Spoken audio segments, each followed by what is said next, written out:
Hello दोस्तों, स्वागत है एक बार फिर आप सभी का आपके अपने यूट्यूब चैनल पीएस क्लासेस पर। तो दोस्तों, आज के इस वीडियो लेक्चर में हम पढ़ेंगे वैद्युत द्विध्रुव की निरक्षीय स्थिति अर्थात लंब समद्विभाजक स्थिति में वैद्युत विभव का मान ज्ञात करना। जी हाँ दोस्तों, आज के इस वीडियो लेक्चर में हम पढ़ेंगे कि वैद्युत द्विध्रुव की निरक्षीय स्थिति में अर्थात लंब समद्विभाजक स्थिति में वैद्युत विभव का मान कितना आता है, उसे किस प्रकार ज्ञात किया जाता है। दोस्तों, आपको बताता चलूं कि आज का जो आर्टिकल्स है आपके बोर्ड एग्जाम के दृष्टि से बेटा वेरी मोस्ट इंपॉर्टेंट आर्टिकल्स है, क्योंकि बेटा ये आर्टिकल आपके बोर्ड एग्जाम में ज़्यादातर आप लोगों से 3 नंबर में पूछा जाता है। बहुत आसान आर्टिकल्स है। तो आइए बिना किसी देरी के शुरू करते हैं वीडियो लेक्चर को। और वीडियो लेक्चर को बेटा पूरा देखेंगे तो A to Z इस टॉपिक का कॉन्सेप्ट आपको आज ही क्लियर हो जाएगा स्टूडेंट। ठीक है, तो आप लोगों से मेरा विशेष रिक्वेस्ट ये है कि यदि अभी तक आप लोग अपना कॉपी पेन लेकर के नहीं बैठे तो अपना कॉपी पेन लेकर के बैठ जाइए और मेरे साथ अपना नोट्स बनाना शुरू कर दीजिए। तो चलिए शुरू करते हैं लेक्चर को।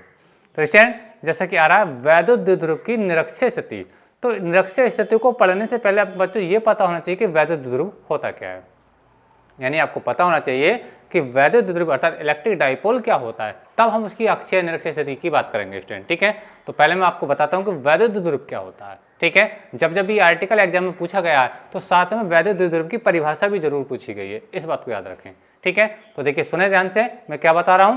देखिए, वैद्युत द्विध्रुव एक ऐसा निकाय होता है, एक ऐसा सिस्टम होता है जिसमें दो बराबर किंतु विपरीत आवेश एक दूसरे से अल्प दूरी पर स्थित होते हैं, वैद्युत द्विध्रुव कहलाता है। क्या कहा मैंने, ध्यान से सुने। वैद्युत द्विध्रुव एक ऐसा निकाय होता है जिसमें दो बराबर किंतु विपरीत आवेश एक दूसरे से अल्प दूरी पर स्थित होते हैं, वैद्युत द्विध्रुव कहलाता है। चलिए डायग्राम के माध्यम से आपको समझाता हूं स्टूडेंट। ठीक है, तो मैंने बताया कि वैद्युत द्विध्रुव एक ऐसा सिस्टम होता है, एक ऐसा निकाय होता है जिसमें दो आवेश होते हैं। ठीक है, और आवेशों के जो परिमाण होते हैं वो एक दूसरे के बराबर होते हैं। ठीक है, जबकि उनका नेचर अलग अलग होता है। ठीक है, कैसे नेचर को देखेंगे आइए मैं बता रहा हूँ। देखिए स्टूडेंट, मान लीजिए बच्चों मेरे पास ये एक इलेक्ट्रिक डाइपोल है। ठीक है, ये चलिए मैं इसका नाम देता हूँ A और यहाँ पे इसका मैं नाम देता हूँ V। ठीक है, हम मान लें कि मान लीजिए बिंदु A पर आपका प्लस Q चार्ज है। कौन सा चार्ज है बच्चों, प्लस Q चार्ज है, जबकि माइनस बिंदु B पर माइनस के Q चार्ज है। ठीक है, क्योंकि मैं अभी आपको बता रहा था कि वैद्युत द्विध्रुव एक ऐसा निकाय होता है जिसमें दो आवेश होते हैं। ठीक है, बात समझ आई आप लोगों को, दो आवेश होते हैं। ठीक है, और एक प्लस का होता है, दूसरा क्या होता है, माइनस का होता है। और जबकि इनके परिमाण जो होते हैं वो आपस में बराबर होते हैं। परिमाण आपस में क्या होते हैं, बराबर। अगर मान लीजिए प्लस Q का मान बात करता हूँ तो मान लीजिए जैसे एक वैल्यू देकर समझा रहा हूँ, एग्जाम्पल में समझा रहा हूँ। मान लीजिए इसका 2 प्लस के 2 माइक्रोकूलम है, कितना है। ठीक है, अच्छा मैं इसकी बात करता हूँ तो मान लीजिए इसके माइनस के 2 माइक्रोकूलम है। तो इस चीज़ को ध्यान से देखो कि देखो Q, इस वाले प्लस Q का मान देखो प्लस के 2 माइक्रोकूलम, इसका भी 2 माइक्रोकूलम। अब ध्यान से देखो ये पॉजिटिव है और ये क्या बेटा आपका नेगेटिव है। बात समझ आ रही है। तो वैद्युत द्विध्रुव की यही खास बात होती है। ठीक है, दो आवेश होते हैं, उनके परिमाण आपस में बराबर होते हैं। देखो ये भी 2 है बेटा और ये भी 2 है। और एक चीज नोटिस करने की है कि देखिए ये पॉजिटिव और ये क्या आपका नेगेटिव है। बात समझ आई आपको। तो वैद्युत द्विध्रुव एक ऐसा निकाय होता है जिसमें तो बराबर परिमाण के ठीक है विपरीत आवेश एक दूसरे से अल्प दूरी पर स्थित होते हैं, वैद्युत द्विध्रुव कहलाता है। ठीक है, अच्छा, और विद्युत द्विध्रुव की जो अल्प दूरी होती है उसको हम कैसे लिखते हैं बेटा, 2L से लिखते हैं। कैसे लिखते हैं, 2L से। चलिए समझाता हूँ। तो देखिए ये तो मैंने एग्जाम्पल देकर के समझाया। ठीक है, अब आवेशों की जो वैद्युत द्विध्रुव के आवेशों के बीच की दूरी होती है बेटा वो क्या होती है, 2L होती है। क्या होती है, 2L। कैसे इसको 2L को डिस्ट्रीब्यूट करेंगे AB के बीच में, ध्यान से समझें।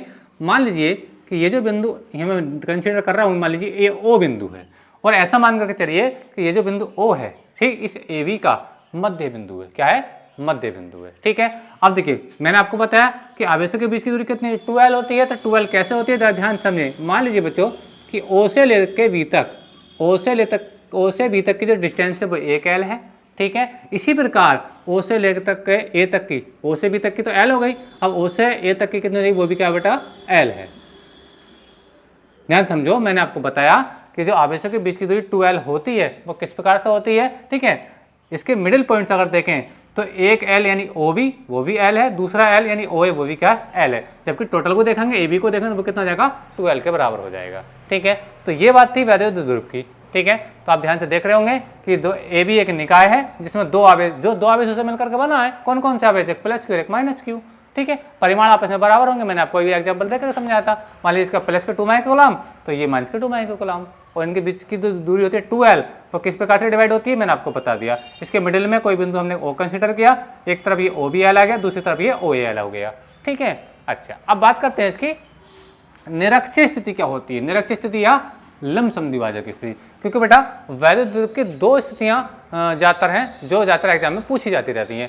या तो आपसे पूछा जाएगा वैद्युत द्रव्य की अक्षीय स्थिति में वैद्युत विभव का सूत्र, या आपसे पूछा जाएगा वैद्युत द्रव्य की निरक्षीय स्थिति में वैद्युत विभव का सूत्र, ठीक है। तो अक्षीय स्थिति का वाला जो सूत्र है, वैद्युत द्रव्य की अक्षीय स्थिति में जो वैद्युत विभव का मान आता है वो मैंने इससे जस्ट पिछले वीडियो लेक्चर में आप लोगों को प्रोवाइड करा दिया है, ठीक है। तो आज के इस वीडियो लेक्चर में हमारा टॉपिक है वैद्युत द्रव्य की निरक्षीय स्थिति या लंब समद्विभाजक स्थिति में वैद्युत विभव का मान ज्ञात करना, ठीक है। तो देखिए अक्षीय और निरक्षीय में अंतर कितना होता है इसको समझिए। देखिए मान लीजिए ये जो मैं ए बी निकाल इसको बोर्ड पे बनाया हूँ, मान लीजिए वो मार्कर ये है, ठीक है। ये मार्कर को मेरा वैद्युत द्रव्य समझे, इस पर ए है, ये ए पॉइंट है, और ये मान लीजिए बी पॉइंट पे। मान लीजिए इस पर प्लस क्यू चार्ज है, इस पर माइनस क्यू चार्ज है, ठीक है। तो निरक्षीय स्थिति का मतलब होता है कि मुझे इसके अक्ष के लंबवत कहीं भी अब निकालना है, इसकी अक्ष के लंबवत किसी पॉइंट पर मुझे क्या निकालना है, भी हम निकालना है। जबकि निरक्षीय में अक्षीय में क्या होता है, अक्षीय में जो मैंने पिछले वीडियो लेक्चर था उसमें ये होता है इसकी अक्ष के किसी बिंदु पर भी हम निकालना होता है, अक्ष के समांतर भी हम निकालना होता है। बस में आप लोगों को एक बार ध्यान से समझें, वैद्युत द्रव्य की 2 स्थितियां ज्यादा कॉमन है, एक तो अक्षीय और दूसरी निरक्षीय। अक्षीय क्या होती है, अक्षीय होती है बेटा इसकी अक्ष के समांतर किसी बिंदु पर भी हम निकालना, ठीक है, या वैद्युत क्षेत्र की तीव्रता निकालना। बस में आप लोगों को जो मैंने पहले लेसन में आपको पढ़ाया था, ठीक है। दूसरी होती है निरक्षीय स्थिति, वो क्या होती है इसकी अक्ष के लंबवत किसी पॉइंट पर, इसके अक्ष के लंबवत किसी पॉइंट पर, ठीक है। अच्छा, तो मान लेते हैं हमें निरक्षीय स्थिति में या लंब समद्विभाजक स्थिति में मान लीजिए कोई बिंदु क्या है यहाँ पे, मान लीजिए हम P मान के चल रहे हैं। क्या मान के चल रहे हैं बच्चों, P मान के चल रहे हैं, और हमें यहाँ पे हम इसको नाम देते हैं P।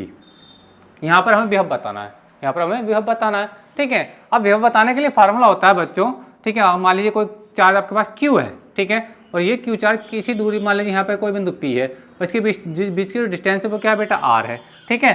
तो इसके कारण जब आप विभव निकालते हैं तो इसका सूत्र हो जाता है बच्चों, वो ये आता है B = 1/4 pi epsilon not K, ठीक है, जहाँ K क्या माध्यम का परवैद्युतांक है, ठीक है, और Q/R के बराबर आता है, Q/R के बराबर आता है, ठीक है।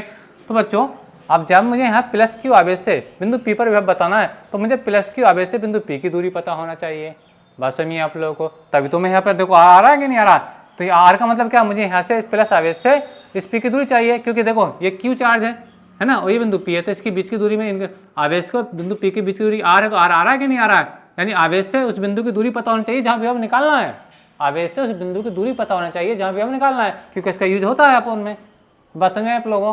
तो कहने का मतलब ये है कि आपको ये पता होना चाहिए कि इस प्लस आवेश से यानी बिंदु A से इस P की डिस्टेंस कितनी है। चलिए इसको मैं मिला देता हूँ, ठीक है। ये ध्यान से समझो बच्चों,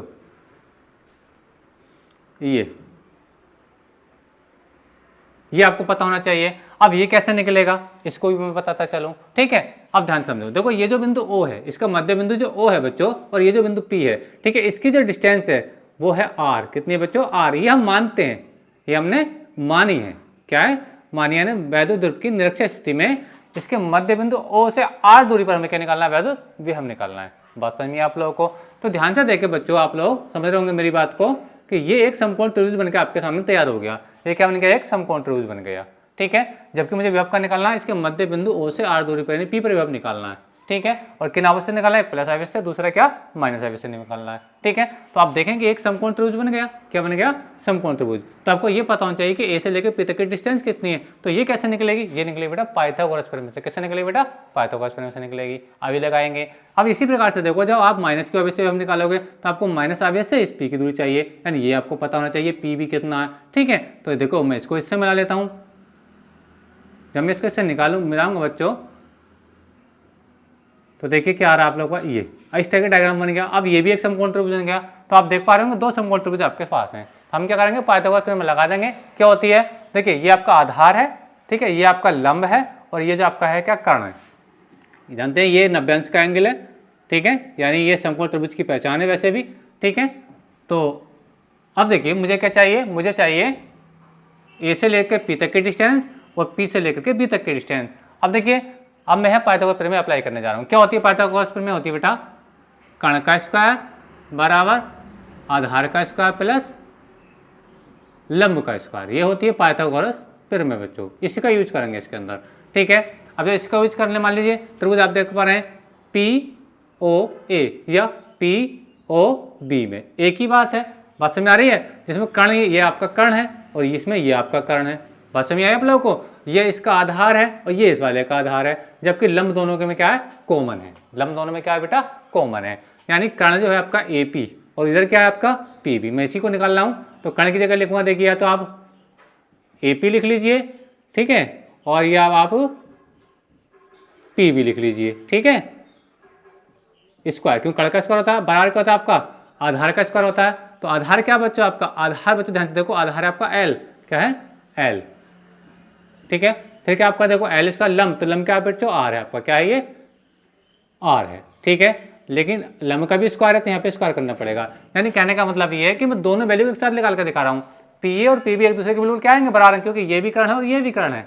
चाहे आप किसी एक को यूज कर लिए, बात वही है, ठीक है। अच्छा, जब वैल्यू वाले निकालेंगे या PA यानी AP या आप PB का जब मान निकालेंगे, तो जब इसका वर्ग घटाएंगे तो इस पर वर्गमूल लगा देंगे, यानी इस टाइप से आप निकाल पाएंगे।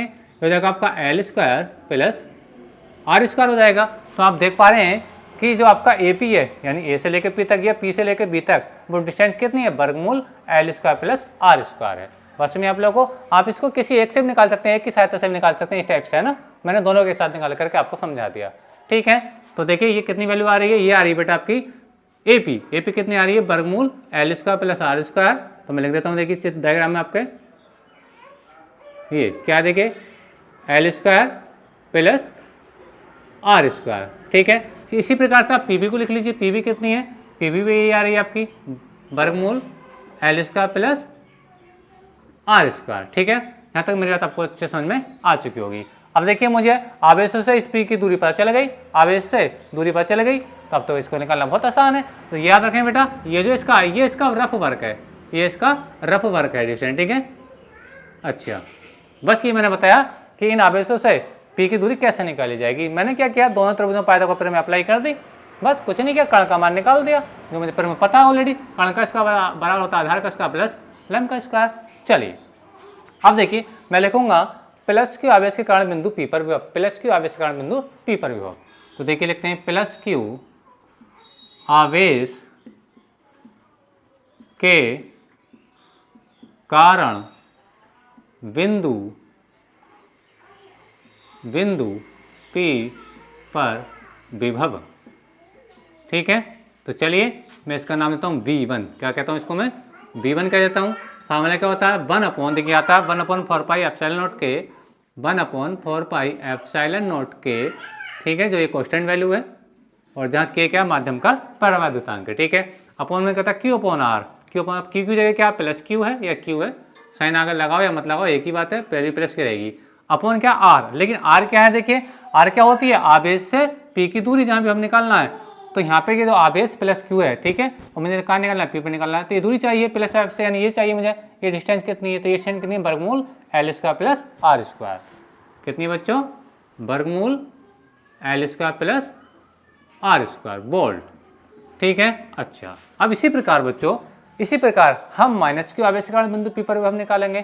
तो चलिए लिखते हैं, ठीक है। तो लिखा लेंगे, देखिए माइनस Q आवेश के कारण,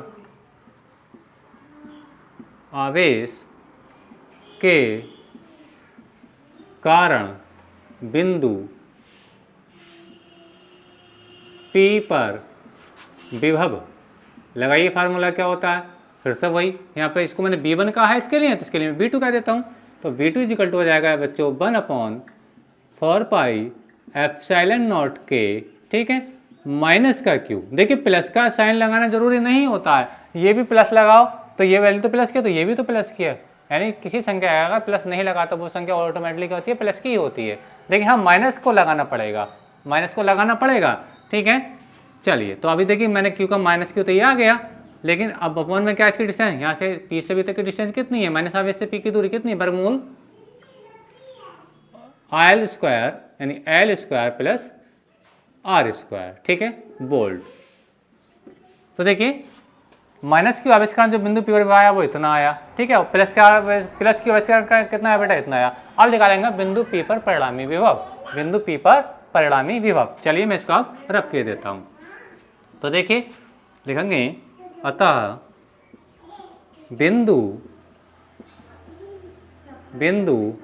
P पर परिणामी विभव, परिणामी मतलब कुल विभव, परिणामी विभव क्या हो जाएगा, ये हो जाएगा बच्चों B बराबर B1 प्लस B2। कितना हो जाएगा बच्चों, B बराबर B1 प्लस B2 के बराबर हो जाएगा। ठीक है, बात समझ आई आप लोगों को। क्योंकि विभव कैसी राशि है बेटा, अदिश राशि। कैसी रहती है, अदिश। इनको डायरेक्टली हम क्या करते हैं, जोड़ देते हैं। इसमें डायरेक्शन वाली कोई बात नहीं होती है। जबकि हम वैद्युत क्षेत्र की तीव्रता पढ़ते हैं तो हमें परिमाण के साथ हमें उसकी डायरेक्शन को भी देखना होता है। ठीक है, तो अदिश राशियों का जब योग करते हैं, इनको निकालते हैं तो डायरेक्टली करते हैं, इनको ऐड कर देते हैं। ठीक है, याद रखें इस चीज़ को। तो चलिए मैं बी को थोड़ा पीछे हटा के लिख लेता हूँ। ठीक है, अच्छा अब ये B1 है, B1 का वैल्यू रख लीजिए कितना है। देखिए B1 का वैल्यू है 1/4 पाई एप्सिलॉन नॉट के। ठीक है, और ये Q वर्गमूल अपॉन में आ रहा है वर्गमूल L square plus R square. ठीक है, अच्छा अब ये क्या देखिए प्लस, ये क्या बेटा प्लस। ठीक है, ध्यान समझे, ये प्लस है और ये क्या देखिए B2 का मान रखने जा रहा हूँ मैं, प्लस B2 का मान रखूँ तो ये क्या रहा माइनस। तो माइनस की जब प्लस से गुणा होगी तो प्लस माइनस क्या हो जाएंगे बच्चों, ये माइनस हो जाएंगे। क्या हो जाएंगे, माइनस हो जाएंगे। ध्यान समझे, देखिए मैंने B1 का मान रख लिया, प्लस आएगा, मैं फिर B2 का मान रखूंगा तो B2 का मान में क्या रहा माइनस आ रहा है, क्यों के आगे, तो प्लस माइनस क्या हो जाएगा, ये माइनस हो जाएगा। क्या आएगा बच्चों, माइनस हो जाएगा। ठीक है, अच्छा अब B2 का मान रख लीजिए तो ये हो जाएगा 1/4 पाई एप्सिलॉन नॉट के। ठीक है, अच्छा Q अपॉन क्या रह जाएगा वर्गमूल में L square plus R square. तो ध्यान से समझो बच्चों, मैंने क्या किया, मैंने ये किया कि यहाँ पे देखो प्लस आ रहा था, लेकिन मैं B2 का मान रखूंगा तो B2 का मान में अब इसका क्या माइनस का साइन है, तो इस माइनस की गुणा जब इस प्लस से होगी तो प्लस माइनस क्या आ जाएगा बच्चों, ये माइनस हो जाएगा। ठीक है, अच्छा आप ध्यान से देखो बच्चों कि ये वैल्यू और ये वैल्यू बिल्कुल सेम है, बिल्कुल सेम, कहीं भी कोई अंतर नहीं है।